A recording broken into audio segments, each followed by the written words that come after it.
The E-Building, the factory that will produce internal combustion engine cars, hybrids, and Ferrari's first electric model, will be inaugurated in the presence of Italian President Sergio Mattarella. Through the E-Building, Ferrari is enhancing its production flexibility in line with its strategy of prioritizing revenue quality over quantity.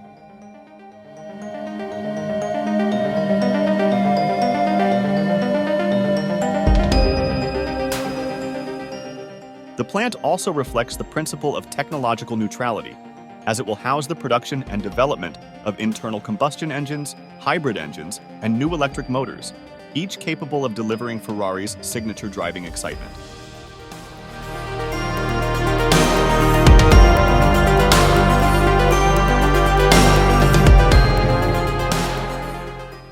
The integration of the production of the entire range in a single building will allow Ferrari to reorganize and reallocate all production activities more efficiently among its existing facilities in Maranello, increasing its ability to adapt quickly to production needs.